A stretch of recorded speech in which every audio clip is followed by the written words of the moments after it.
Well, greetings, Earthlings, homebound Earthlings.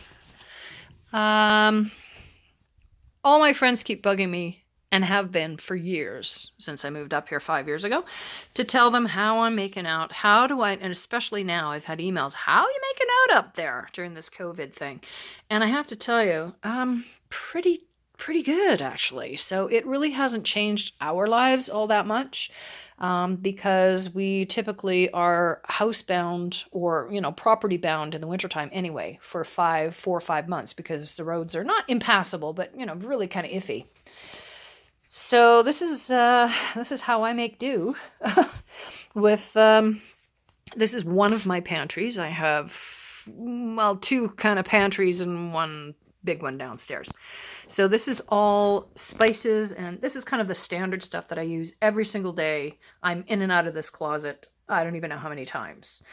This is all spices. I'm vegetarian. I eat a lot of beans and rice, legumes, that kind of stuff. So everything isn't just bland and boring.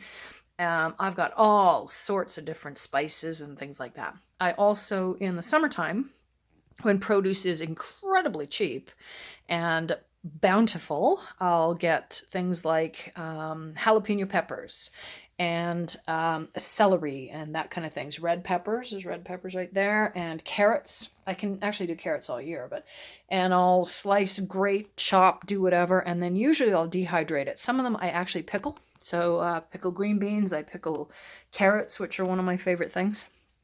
And so this is all, well, there's tons of stuff in here. I make my own cheese and yogurt usually.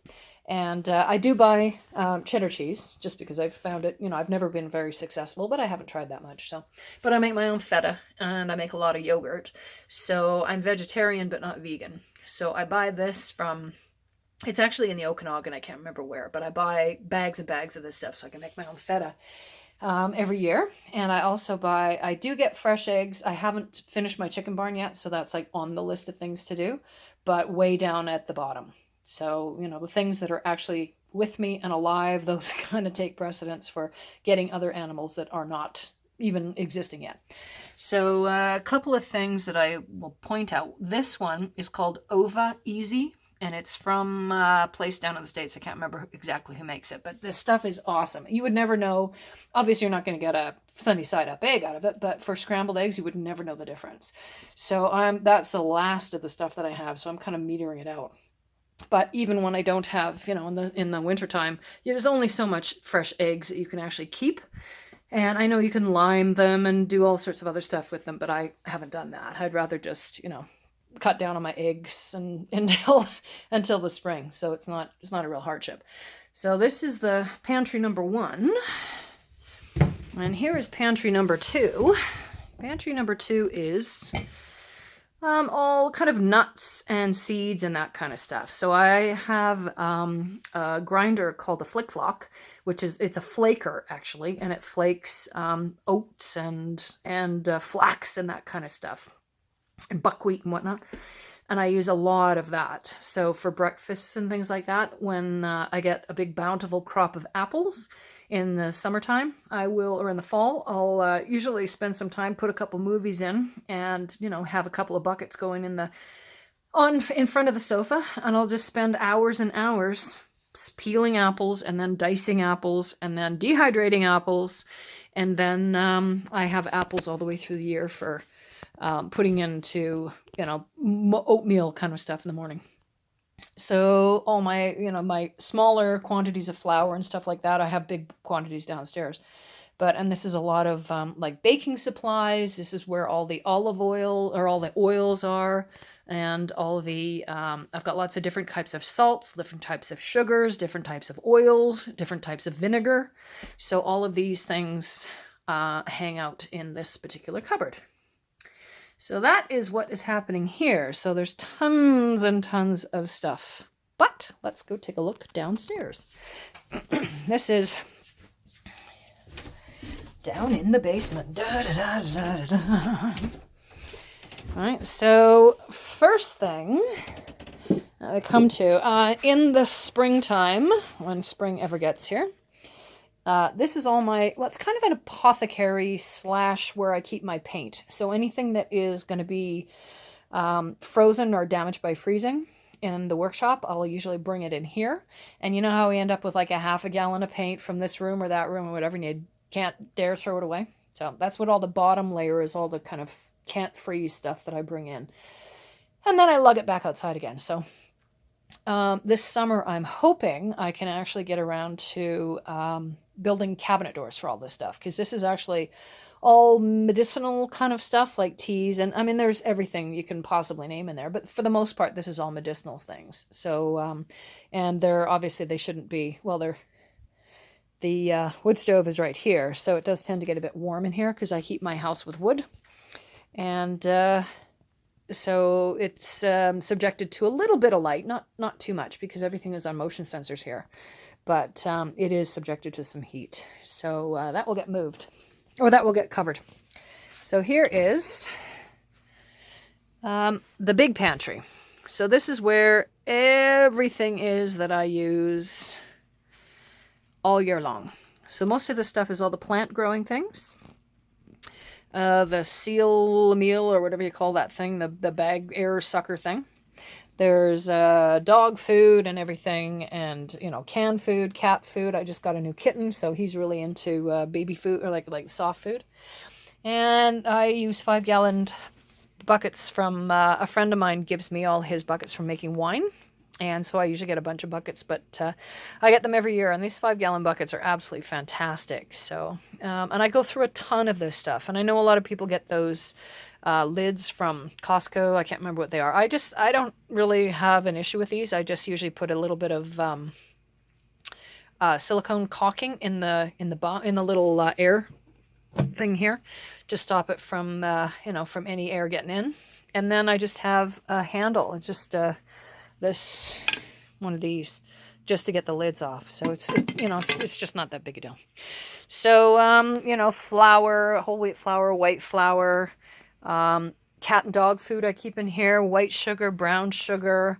I buy oats in like 50 pound bags, and I use those because I use oats a lot. And I do all my own canning. Or most of my own, I can't say all, but a lot of my own canning. So that's tomatoes. I did 300 pounds of tomatoes year before last. And so this will get me through until, it's still tomato time again. And I make tomato soup and sauce and salsas and, like that's different things there. And I can a lot of pickles.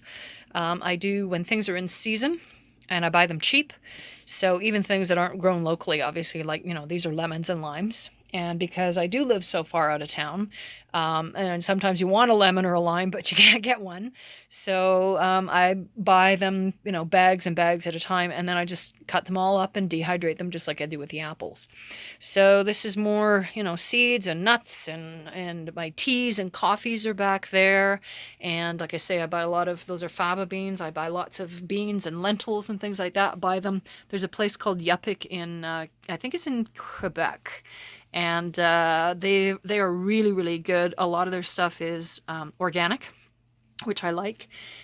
So there's some freeze-dried fruit there, and cereal, and there's some kind of convenience foods in the wintertime because I grow my own potatoes. And if I run out of potatoes, because eventually, they don't have a life of forever.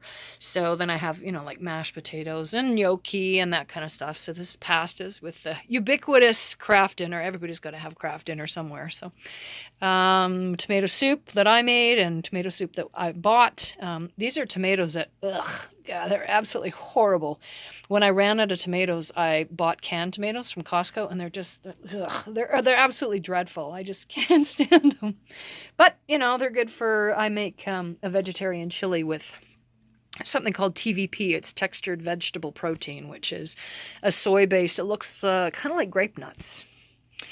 But anyway, so that is the pantry tour. So, yeah, we don't, there's all sorts of stuff that I have up here that's, that you buy things in bulk. You buy it once in a while. You buy like 4 or 5 at a time. There's things like peroxide and antiseptic. And, I have Buckley's mixture here for the occasional cough. And there's all, just all sorts of things that are in here that I use all the time. And certain things that you can get actually, well, it's getting to the point where you can buy just about anything on Amazon now. But, you know, it's what do you need, and then buy lots of it, because it's, you know, a lot of this stuff, and I know that it's got Best Buy dates on there and stuff. So what I'll typically do is when I get these, I'll go through here maybe once or twice, you know, a year, and I'll get my felt pen and I'll write on them in big letters what the expiry date is, because I know I've got some time after that. It's not like I have to eat it that day. And then what I'll do is go through, sort everything, and then I put it on, this thing is on an angle, obviously. So, and then I'll put all the stuff that's going to expire first, closest in. So, yeah, so it's a good system. It works really well. This is soy milk. I don't drink real fresh milk, although I do, you know, I do like it in my in my pantry, because like I say, I do make cheese and stuff like that. So, but there's all the rolled, you know, tin foil and saran wrap and all that kind of stuff that, you know, you kind of have. Although I'm actually getting to the point where I'm phasing out things like saran wrap for beeswax wraps and things like that. So that's good. But yeah, other than that, it's a great system. It works really well for me.